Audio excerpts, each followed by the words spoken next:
Welcome to Tamil சமையல் plus. இன்றைக்கி நான் உங்களுக்கு 5 நாளுக்கும் நான் மார்னிங் வந்து என்னென்ன ப்ரிப்பேர் பண்ணேன் அப்படிங்கிறத நான் உங்களுக்கு நான் காமிக்கிறேன்.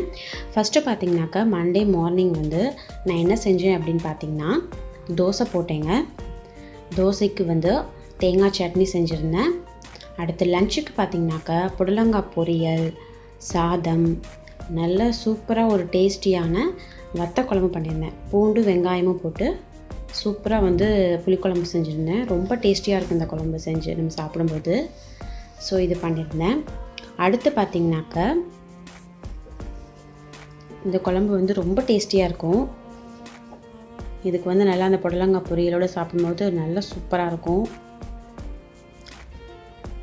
அடுத்து பார்த்திங்கனாக்கா டியூஸ்டே மார்னிங் நான் என்ன ப்ரிப்பேர் பண்ணேன்னா, இட்லி தாங்க செஞ்சேன். எங்கள் வீட்டில் வந்து டெய்லி 5 நாளில் பார்த்திங்கனாக்கா 3 நாள் இட்லி செஞ்சுருவோம். இப்போ வந்து அதுக்கு கொஞ்சம் சட்னி தேங்காய் சட்னி செஞ்சுருந்தேன். லஞ்சுக்கு வந்து பார்த்திங்கனாக்கா லெமன் ரைஸ், அதுக்கு வந்து உருளைக்கிழங்கு வறுவல் பண்ணியிருந்தேன்.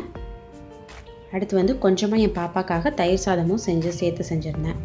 ஸோ இது தாங்க டியூஸ்டே மார்னிங் நான் பண்ணது எல்லாமே.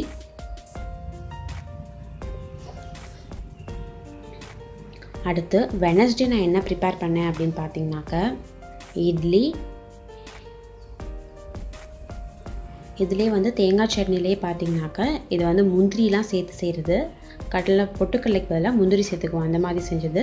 வாழைக்காய் பஜ்ஜி, அடுத்து வாழைக்காய் வறுவல், அதோடு வந்து தக்காளி சாதம். இதுதான் வந்து வெனஸ்டே செஞ்சது. இதோட வந்து பப்பாளி பழமும் சாப்பிட்டுக்கிட்டோம். அடுத்து தேர்ஸ்டே மார்னிங் நான் என்ன ப்ரிப்பேர் பண்ணேன்னு பார்த்திங்கன்னா இட்லி. இதுக்கு வந்து சொரக்காய் கூட்டும் செஞ்சுருந்தேன். இது வந்து மிளகாய் வத்தல் போட்டு செஞ்ச தேங்காய் சட்னி. அடுத்து பாகக்காய் குழம்பு, அதுக்கு சாதம். அவ்வளோதாங்க. அடுத்து வந்து ஃப்ரைடே மார்னிங் வந்து என்ன ப்ரிப்பேர் பண்ணேன்னு பார்த்தீங்கன்னாக்கா நல்லா சூப்பரான பொங்கல் செஞ்சுருந்தேன், மிளகு பொங்கல். எங்கள் பாப்பாக்கெலாம் இந்த பொங்கல் ரொம்ப பிடிக்கும். அதுக்கு வந்து முள்ளங்கி, முருங்கைக்காய், கேரட்லாம் போட்டு சாம்பார் பண்ணியிருந்தேன். இதே சாம்பார் வந்து லஞ்சுக்கும் யூஸ் பண்ணிக்கிறதுக்காக செஞ்சுருந்தேன்.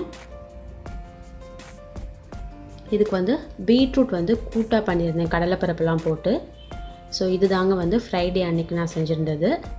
எங்கள் வீட்டில் பார்த்திங்கனாக்கா 3 நாள் வந்து இட்லி செஞ்சுருப்பேன். ஏன்னா இட்லி வந்து ரொம்ப ஈஸியாக செரிக்கக்கூடியது.